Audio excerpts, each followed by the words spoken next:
Saya merasakan tadi Roh Kudus seperti berkata, beritahu mereka bahwa Tuhan sudah mengampuni dosa mereka. Tuhan sudah mengampuni dosa kita. Jadi jangan down lagi, gak usah hidup dalam penyesalan. Udah jangan tertuduh. Ayo maju. Tuhan hendak melakukan sesuatu yang baru. Belumkah engkau mengetahuinya? Dia hendak membuat jalan di tengah padang gurun. Dia akan menjadikan padang belantara mata air yang luar biasa. Sebab Tuhan belum selesai sama kita. Jadi jangan kecewa. Juga jangan kecewa sama diri sendiri. Tuhan belum selesai dengan Anda. God is not finished with you. Tuhan mengasihi Anda, Dia masih punya rencana. Pejunan itu akan membuat suatu bejana yang lain yang menurut pandangannya sama baiknya. Jikalau tanah liat itu di tangannya pecah atau rusak di dalam tangan pejunan, seperti hidup Anda seolah-olah apa yang Anda rencanakan itu bukan hanya nggak jadi, aduh kok jadi begini. You have Jesus, you see. Anda masih punya Yesus. Selama ada Yesus ada pengharapan, nggak ada Yesus nggak ada pengharapan. Jadi kalau siapa yang punya Yesus tidak boleh putus pengharapan.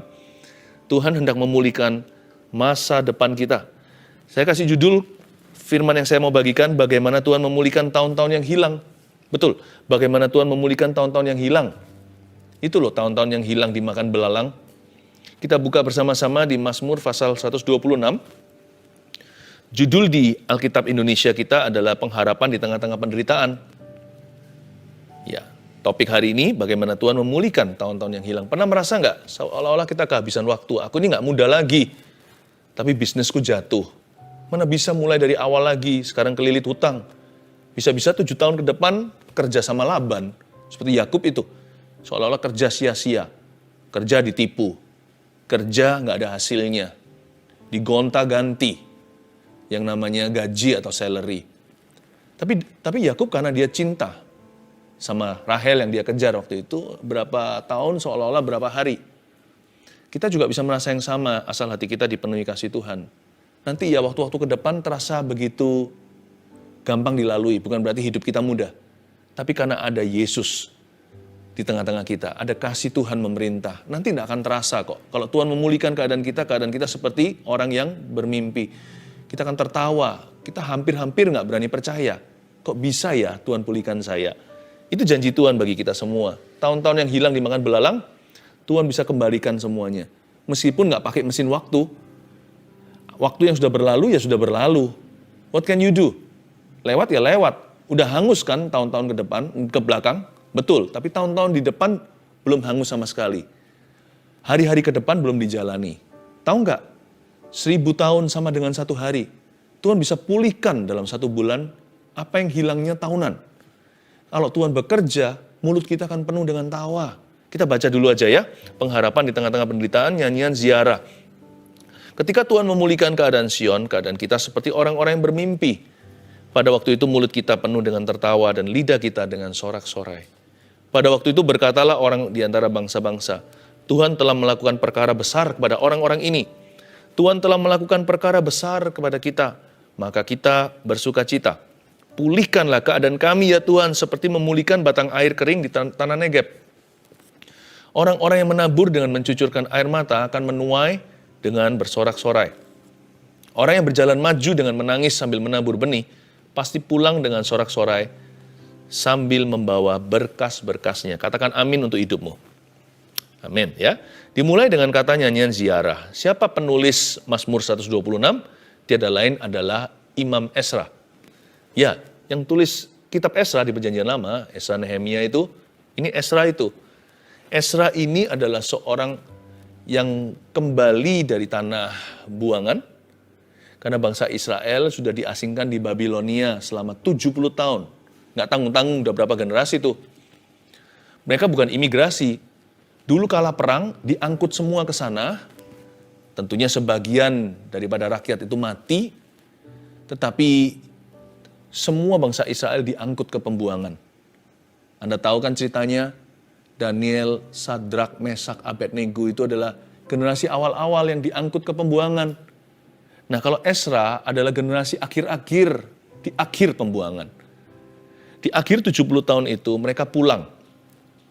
Diizinkan oleh raja asing yang digerakkan hatinya oleh Tuhan, biarkan orang Yahudi mudik kembali ke kampung halaman untuk membangun membangun kembali Israel, untuk membangun tanah perjanjian. Dan Ezra pulang untuk membangun bait suci, lalu Nehemia membangun temboknya. Ini Ezra yang sama. Jadi Anda ngerti ya sekarang ya, sebelum kita baca lebih lanjut, pengharapan di tengah-tengah penderitaan orang Israel udah lama sengsara. Kalau Anda sudah terbuang 70 tahun, udah nggak ada harapan untuk keluar. Jikalau kondisi Anda nggak berubah selama berabad-abad, lama-lama Anda biasa. Makanya itu ketika Tuhan memulihkan keadaan Sion, keadaan kita seperti orang-orang yang bermimpi.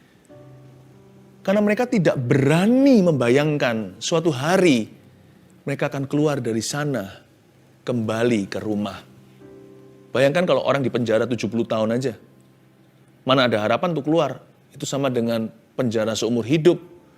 Udah sampai mati di situ. Jikalau Anda sudah lama di dalam masalah Anda, rasanya sudah habis pupus semua pengharapan. Untuk keluar dari masalah ini nggak masuk akal. Udahlah, terima saja keadaan. Mereka nggak berani beriman sama Tuhan. Udah nggak berani bayangkan, mimpi aja nggak berani kok, apalagi mendoakan. Tiba-tiba Tuhan pulihkan, pum, begitu aja. Keadaan kita seperti orang yang bermimpi. Tuhan loh mengembalikan atau menebus the lost years, tahun-tahun yang hilang. Mereka waktu itu terjadinya demikian mendadak, tanpa persiapan. Begitu loh kalau Tuhan memulihkan. Tuhan kalau memulihkan itu tidak perlu minta izin sama manusia. Bahkan tidak ada prosesinya. Allah kalau memulihkan seseorang itu, jikalau Tuhan yang bekerja, bukan hanya tidak masuk akal, Anda waktu mengalaminya, serasa tidak percaya seperti ingin mencubit tangan sendiri. Dan berkata, apakah aku bermimpi ya? Berkat mimpi kali ya itu masih ada. Saya ajak Anda berharap, tapi Pastor Philip saya takut kecewa lagi. Udahlah, berharap saja. Pengharapan tidak mengecewakan. Tapi kalau nanti ternyata nggak seperti ekspektasi gimana? Udahlah, izinkan saya membangkitkan iman Anda. Berkat mimpi kali ya itu masih ada. Dan itu menunggumu di depan sana. Ayo percaya. Bangkit lagi.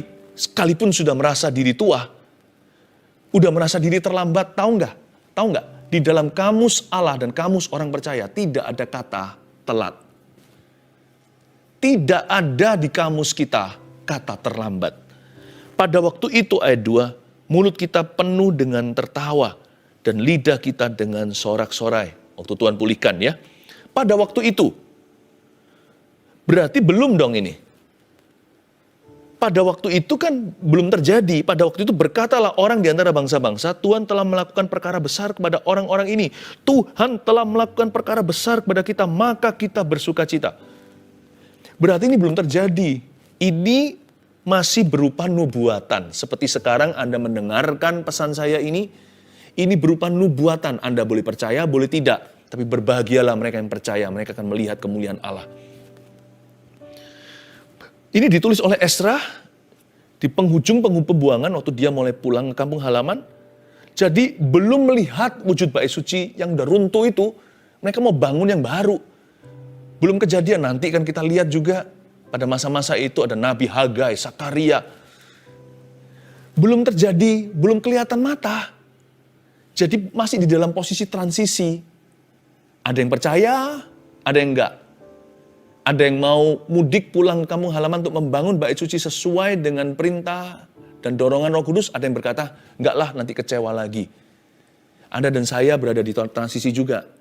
Memilihlah untuk percaya. Jangan bimbang hati. Ayat 2 dan 3 ini luar biasa indahnya. Saya kagum dengan kelompok Ezra dan kawanannya. Saya kagum dengan orang-orang Israel yang hari-hari itu memilih untuk percaya.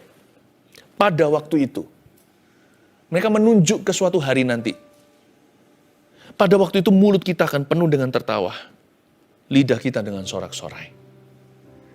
Mereka mulai berimajinasi. Waktu itu ya nanti ya. Waktu itu aku akan tertawa. Lidahku akan penuh dengan sorak-sorai. Ini yang disebut iman. Siapa bilang iman itu nggak melihat? Iman itu memang tidak melihat dengan jasmani kita. Tapi iman itu melihat dengan mata rohani kita. Kita dengar dulu Tuhan bilang begini, 70 tahun berakhir, aku akan memulihkanmu. Aku akan menyembuhkan negeri. 70 tahun akhir jatuh tempo, mereka percaya dulu sebelum melihat sesuatu. Mereka berkata, lihat ya sebentar lagi, ini tahun ke-69. Waktu itu mulut kita akan penuh dengan tertawa, lidah kita dengan sorak-sorai. Ini adalah bayangan. Dia bayangkan waktu itu dia penuh dengan tertawa. Dia mulai bermimpi nanti lidahnya akan bersorak-sorai. Ini iman. Pakai mata rohanimu untuk membayangkan ketika pemulihan terjadi. Tapi Pastor Philip, saya nggak berani membayangkan, takut kecewa. Kalahkan rasa kecewamu dengan iman. Pada waktu itu, mulut kita akan penuh dengan tawa.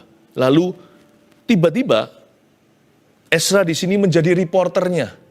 Pada waktu itu berkatalah orang di antara bangsa-bangsa, Tuhan telah melakukan perkara besar kepada orang-orang ini. Orang-orang ini kan dirinya sendiri dengan teman-temannya. Dia berkata gitu, waktu itu ya nanti ya, bangsa-bangsa akan rasan-rasan. Mereka akan bilang begini, lihat itu orang.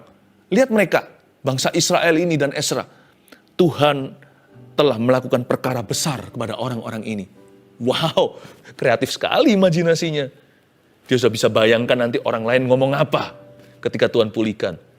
Mungkin hari ini Anda membayangkan Anda suatu hari akan bersaksi sama teman-teman. Gimana Tuhan membantu Anda keluar hutang. Padahal sekarang masih dililit di dalam hutang seperti seolah-olah dililit ular. Mungkin Anda nanti akan berkata, nanti waktu aku sehat, aku akan melayani Tuhan seperti ini. Aku akan bisa lari ke sana, lari ke sini, berbuat baik kepada banyak orang. Nggak usah janji palsu ya, jangan doanya begini, Tuhan kalau Engkau sembuhkan aku, jangan bernasarlah. Humble aja minta sama Tuhan, nggak usah iming-imingan.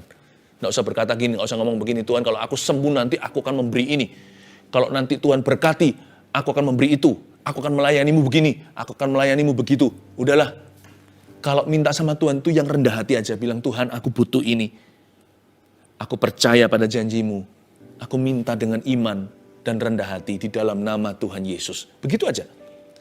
Tapi boleh Anda bayangkan, karena Anda tidak sedang menyogok atau menyuap Tuhan. Tapi mata iman, bayangkan, waktu Anda kembali sehat, Anda akan melayani Tuhan di gereja. Waktu Anda sudah sehat, Anda bisa jalan-jalan dengan keluarga. Bayangkan, itu mata iman. Sebab Ezra dan kawan-kawan juga membayangkan di ayat 2 dan 3. Pada waktu itu ya, mulutku akan penuh dengan tawa, lidahku akan penuh dengan sorak-sorai. Waktu itu bahkan bangsa-bangsa akan berkata begini tentang kami, Tuhan loh yang melakukan perkara besar kepada orang-orang ini. Wah, mereka udah berbesar hati, udah berbunga-bunga jiwa. Padahal belum terjadi. Mereka barusan saja hengkang kaki dari Babilonia hendak menuju ke tanah perjanjian. Iman harus mendahului manifestasi. Iman harus mendahului reality. Bahkan, imanlah yang mencipta realita. Iman adalah dasar dari segala sesuatu yang kita harapkan, Ibrani pasal 11. Apa yang Anda harapkan? Dasarnya itu iman. Mata iman harus melihatnya dulu. If you can see it in your faith, if you can see it in God's word, kalau Anda bisa melihatnya dalam imanmu, kalau Anda bisa melihatnya dalam firman, Anda akan melihatnya dalam realita. Ini bukan berarti kita beriman pada iman loh ya. Ayo aku beriman, kasih mobil mewah, lalu celing mobil mewah di depan. Itu iman yang tidak berfondasi, tidak berlandaskan, tidak punya dasaran. Iman adalah dasar dari segala sesuatu yang kita harapkan. Segala sesuatu yang kita harapkan haruslah dari firman, bukanlah dari angan-angan. Dan Tuhan bilang apa tentang kondisimu? Roh Kudus bilang apa tentang keadaanmu? Tentang masa depanmu, bukankah Tuhan yang berfirman bahwa aku Tuhan tidak punya rancangan celaka, tapi aku punya rancangan damai sejahtera. Bahkan memberimu masa depan penuh pengharapan. Itu firman, itu bukan angan-angan. Itu tertulis di dalam Alkitab. Itu ada di kitab nabi-nabi. Anda klaim itu sekalipun semua feeling Anda menentang dan berkata, mana katanya gak ada rancangan celaka, kenapa aku ngalami musibah? Kenapa aku ngalami celaka? Itu kan menurut perasaan Anda. Tapi kan Tuhan belum selesai seperti saya katakan tadi. Tuhan bekerja sama dalam segala perkara. Bahkan kalau terjadi sesuatu yang buruk pun gak selalu itu benar-benar kita gak selalu karena nasib loh ya. Ada kalanya kita mengalami sesuatu karena ulah kita sendiri. Jadi jangan cepat-cepat tuding jari, lalu tuduh sorga. Seringkali kita harus introspeksi dan evaluasi. Tapi ya sudahlah, ngapain sih terus-terus feeling guilty? Buat apa tertuduh dibawa kemana-mana? Taruhlah, lupakan yang lalu mengarah pada tujuan. Sekarang bereskan hidupmu dengan Tuhan. Lalu mulailah mulutmu mengakui iman. Mata kita mulai membayangkan janji Tuhan digenapi di dalam hidup kita. Mulut kita akan penuh dengan tawa. Lidah kita dengan sorak-sorai. Tuhan telah melakukan perkara besar kepada kita. Pulihkanlah keadaan kami, ayat 4, ya Tuhan, seperti memulihkan batang air kering di tanah Negeb. Bagi Tuhan ada yang mustahil loh. Doa ayat 4 ini, orang berkata doa sudah basi. 70 tahun tiap tahun, apalagi tahun-tahun awal waktu mereka di pembuangan, mereka berteriak-teriak, seru-seru sama Tuhan. Pulihkan, pulihkan. Nggak ada jawaban. Ayat 4 ini penuh kekaguman. Seorang Ezra, ya, masih bisa berseru mewakili bangsa Israel yang dia pimpin. Pulihkan keadaan kami ya Tuhan, seperti memulihkan batang air kering di tanah Negeb. Mana bisa memulihkan batang air yang sudah kering di padang belantara, di padang pasir, di tempat yang gersang. Ini berarti ayat 4. Ezra meminta mujizat. Pulihkan kami ya Tuhan. Dia nggak merasa bahwa doa seperti ini kadaluarsa. Pernahkah Anda berkata begini, Pastor Philip, percuma, saya sudah doa berkali-kali, nggak dijawab. Itu berarti itu adalah kalimat orang yang sudah menyerah. Belajar dari Ezra. Sekalipun sudah 70 tahun, ayat 4 tetap didengungkan. Tuhan, beri kami mujizat, pulihkan keadaan kami Tuhan. Seperti memulihkan batang air kering di tanah Negeb. Korek api. Korek api kalau masih nyala, sudah mulai kena angin sedikit, belum sampai mati, tapi udah mengecil, cepat-cepat digini kan. Ditutupin supaya nggak dihembusi angin lagi. Atau seperti kalau kita bakar sesuatu dengan arang, sate contohnya. Lalu arangnya mau mati, cepat-cepat diginiin, dikipas-kipas supaya dia nyala lagi. Kenapa? Kalau mati susah nyala. Korek api yang sudah bekas, dinyalakan lagi nggak bisa. Tanah batang air yang sudah kering di tanah Negeb, udah nggak bisa pulih. Ini permintaan nggak masuk akal. Ini meminta mujizat. Ini meminta penciptaan, meminta sesuatu yang baru. Bukan dari yang bekas. Sebab korek api yang sudah bekas, tinggal dibuang ke sampah, nggak bisa dipakai lagi. Tapi kalau seseorang minta, Tuhan beri kami api pada korek yang bekas ini, itu lebih susah daripada minta korek api yang baru. Dia minta mujizat di tempatnya, tapi mujizat penciptaan, karena tidak mungkin bisa dipulihkan keadaan. Korek yang sudah dipakai tidak bisa nyala lagi, mending minta aja yang baru. Tapi saya nggak mau, saya bersikukuh. Saya tetap berpegang teguh, nggak bisa, akan dipulihkan di tempatnya. Korek yang sama yang saya pakai ini, nyalakan api lagi. Itu double mujizat, lebih gampang minta yang baru. Dia minta tetap di korek yang sama. Di korek yang lama, api yang baru. Itu permintaan yang lebih sulit, lebih sukar. Itu yang Ezra minta. Aku mau mendirikan bait suci di tempat reruntuhannya. Dia nggak cari lokasi baru, yang lebih ramah, yang jauh dari musuh. No, right there. Di mana aku jatuh, Tuhan bangkitkan aku. Ini permintaan yang agak sedikit berani. Atau terkesan berlebihan. Tapi bagi Tuhan, tak ada yang mustahil. Tuhan siap terima tantangan. Seperti Petrus berkata, kalau itu engkau suruh aku jalan di atas air. Gara-gara Petrus seorang diri yang minta begitu. Ya dia seorang saja dari antara 12 muridnya yang berjalan di atas air. Yang lainnya hanya bengong di dalam perahu. Yang masuk sejarah hanya Petrus saja. Beranikah Anda meminta sesuatu yang berlebihan? Kalau itu dalam firman, mintalah. It's yours. Minta sama Tuhan jangan setengah-setengah. Kalau beriman itu jangan tanggung. Ask for your miracle today. Minta sebuah mujizat dari Tuhan. Boleh nggak? Kalau nggak boleh, mendingan kita potong aja semua halaman yang menjanjikan mujizat. Alkitab kita tinggal tipis. Karena Tuhan masih melakukan mujizat, Tuhan masih menyembuhkan. Tuhan masih menciptakan, mengubah air menjadi anggur. Tuhan masih membangkitkan orang mati. Alkitab kita setebel ini. Kalau enggak, kitab Injil aja. Setengah aja nggak ada, tinggal 1/4 juga nggak ada. Kalau kita potong semua yang berbau mujizat. Ask God. He wants you to experience Him. Tuhan ingin Anda mengalami Dia. Orang-orang yang menabur dengan mencucurkan air mata akan menuai dengan bersorak-sorai, ayat 5. Orang yang berjalan maju dengan menangis sambil menabur benih, pasti pulang dengan sorak-sorai sambil membawa berkas-berkasnya. Hati-hati ya, orang ini yang dimaksudkan oleh Esra menabur dengan mencucurkan air mata. Perbedaan antara mencucurkan air mata saja dengan menabur dengan mencucurkan air mata itu bedanya di sini. Sama-sama nangis sih, sama kesamaannya. Tapi bedanya di motivasi dan tujuan. Kalau menangis saja semua orang bisa. Kalau dia dalam keadaan susah, ya pasti mencucurkan air mata. Cowok aja bisa cengeng kalau sudah mengalami suatu problema di luar kemampuannya. Kalau dia sudah betul-betul terhimpit. Tapi ini bukan air mata biasa atau air mata buaya. Ini adalah air mata yang menaburi firman. Jangan menangis karena mengeluh semata-mata. Mengeluhlah boleh. Tapi jangan menangis hanya karena itu. Jangan menangis karena mengasihani diri sendiri. Itu useless, percuma, tiada gunanya. Kalau Anda merasa susah, menangislah. Bahkan ada firman di Yakobus, orang lain suruh menangis dengan Anda, menangislah dengan orang yang menangis. Tapi jangan menangis saja, tapi menaburlah dengan mencucurkan air mata. Kalau kita menangis karena kita susah, menangislah untuk klaim firman Allah. Dalam kesusahan Anda sekalipun. Menangis yang merupakan taburan adalah menangis karena firman. Menangis dengan iman. Aku susah Tuhan, tapi aku tahu, aku percaya Tuhanku ada. Kau gunung batuku. Aku percaya kau pasti akan memberikan kepada hamba-Mu ini kemenangan. Sekalipun menangis. Aku sakit Tuhan, tapi aku percaya Engkau akan menyembuhkan aku. Keluargaku Tuhan mengalami problema rumah tangga yang serius sekali. Tuhan kok jadi begini? Aduh Tuhan. Jangan aduh berhenti di situ.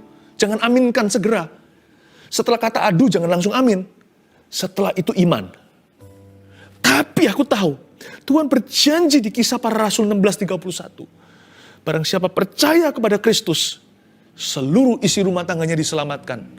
Bukan hanya mereka bisa dilahirkan baru. Tapi kalau mereka sudah Kristen semua, keluarga ini pun bisa diselamatkan. Pernikahan papa mamaku pun bisa diselamatkan. Pernikahan kami pun bisa diselamatkan. Tuhan, aku percaya kau akan menyelamatkan anakku. Nangislah. Tapi taburlah. Jangan hanya mencucurkan air mata. Itu perbedaannya. Demikianlah perbedaannya ditabur dengan dikubur kan. Kalau dikubur ya di dalam tanah. Ditabur juga di dalam tanah. Tapi bedanya di sini. Yang satu dikubur udah bye-bye. Yang satu ditabur disirami sama petani. Dikasih bibit unggul di situ. Lalu tumbuhlah pohon-pohonan dan tanam-tanaman. Jangan kuburkan air matamu sia-sia. Kalau menangis dalam hadirat Allah, pastikan untuk menabur firman dan iman di dalamnya. Tapi kalau menuai, jangan menangis terus. Lama-lama bengkak tuh mata, nanti ada kantung hitamnya di bawahnya. Yang disebut membawa berkas-berkasnya menuai dengan sorak-sorai. Alat tuaian itu bukanlah air mata ya. Ada satu titik Anda harus berkata pada diri sendiri, cukup aku menangis. Udah, ini waktunya menuai. Ada saatnya seperti Esra berkata, pada waktu itu mulut kita akan penuh dengan tawa, lidah kita dengan sorak-sorai. Waktu itu berkatalah orang di antara bangsa-bangsa, Tuhan melakukan perkara besar kepada kami. Tuhan telah melakukan perkara besar kepada kita. Mari kita bersukacita. Ada satu waktu Anda harus dengan iman berkata, enough already. Don't cry for me Argentina. Jangan menangis untuk aku lagi, dan aku tidak mau menangis lagi. Aku akan mengakui dengan mulutku, imanku. Aku akan berkata, Tuhan akan memenuhi lidahku dengan sorak-sorai. Tuhan akan membuat aku tertawa. Ada waktunya kita tinggal sorak-sorai, sekalipun kita belum melihat jawaban doa. Beriman dulu dengan sukacita, maka itu akan menjadi milikmu. Bukankah firman berkata begini, Yesus ajarkan, kalau kamu berdoa jangan bimbang, percayalah apa yang kau katakan akan terjadi. Kalau Anda percaya, jangan menangis lagi. Kalau Anda percaya, waktunya berkata, yes, amin, haleluya. Ini saatnya aku menerima. Tuhan, terima kasih. Sudah waktunya angkat tangan dan bersyukur. Naikkan lagu-lagu yang mengangkat imanmu dan berkata, aku percaya. Lagu-lagu yang mendengungkan kalimat seperti ini, aku bersyukur kepadamu. Aku bergembira karena Tuhan. Padahal hidupnya belum mengalami perubahan. Ada satu titik kilometer tertentu, Anda menengadah kepala dan berkata, I believe by faith I have received. Aku percaya dengan iman. Aku telah menerimanya dari Tuhan. Tuhan, thank you. Nah, itu alat menuai. Kalau nangis terus kan nabur melulu. Kapan nuainya tuh? Ada waktu nabur, kata pengkhotbah, ada waktu nuai. Semua indah pada waktunya. Ketahui masa Tuhan dalam hidupmu. Pahami waktu ilahi di dalam hidup Anda. Waktu Anda menabur, itu menangis. Waktu Anda menuai, itu sorak-sorai. Itulah sebabnya orang yang sedih melulu tidak akan pernah menuai apa-apa. Ya, saya dorong Anda untuk sengaja bersuka cita dalam Tuhan. Cari-cari alasan untuk bergembira karenanya. Saya kasih 3 poin sederhana ya, supaya Anda dapat rangkuman bagaimana Tuhan memulihkan tahun-tahun yang hilang. Nomor 1, dengan memperdalam hubungan kita dengannya. Tahun-tahun di belakang mungkin ada hal-hal yang Anda sesalkan. Hal-hal yang membuat Anda susah hari ini. Tapi jangan menyesal. Selain menyesali dosamu sendiri, jangan menyesali terlalu berlebih. Mengapa? Karena lihat positifnya. Semua masa-masa sulit dalam hidupmu di masa lalu yang membuat tahun-tahunmu di belakang itu serasa seperti lenyap, menguap, dan dicuri sama belalang setan. Satu hal yang muncul dari masa sukar itu. Apa itu? Kita hari ini jadi cari Tuhan. Betul nggak? Jadi mendekat sama Tuhan. Kita jadi lebih bergantung sama Roh Kudus. Lebih ingin kenal Kristus. Jadi caranya Tuhan memulihkan tahun-tahun yang hilang, bukan tahun ganti tahun, apple to apple. Enggak. Tuhan gantikan dengan Anda hari ini punya hubungan yang dekat dengan Tuhan. Tuhan gantikan dengan sesuatu yang tidak bisa diambil dan dicuri lagi dari dirimu. Forever and ever. Sebab siapa punya Yesus, dia punya segala sesuatu. Itu kekekalan, saudaraku. Sebelum ada kalimat, segala sesuatu indah pada waktunya, Tuhan memberi kekekalan dalam hati manusia. Ini dia. Oh Tuhan, semua tahun-tahun belakang itu mengajari aku sesuatu. Mengajari aku untuk mencari wajah-Mu. Lihat aku hari ini. Hubunganku dengan Tuhan sudah tidak dangkal lagi. Aku berniat memperdalam hubunganku dengannya. Dengan memperdalam hubungan kita dengannya, seolah-olah Tuhan sudah gantikan masa-masa hilang itu di belakang. Karena Anda punya yang lebih berharga. Tuhan bilang begini sama Marta, Maria memilih yang lebih precious, yang tidak akan diambil dari dia. Itu hubungan dengan Tuhan. Dengan memperdalam hubungan kita dengannya, seperti tertebus semua waktu yang hilang di belakang. 2, dengan mengubahkan kerugian sementara kita menjadi faedah untuk waktu yang lama. Iya, 1-2 hal terjadi. Bukan hanya 1-2, mungkin bertubi-tubi. Tapi itu semua mengajari kita apa? Minimal faedah untuk waktu yang lama itu apa? Karakter nomor 1, ya kan? Itu menerpa kita. Itu betul-betul membentuk kita menjadi semakin seperti Kristus. Jadi orang lebih sabar. Jadi orang lebih hati-hati, lebih bijaksana, kurang serakah. Tidak seperti dulu, greedy sekali.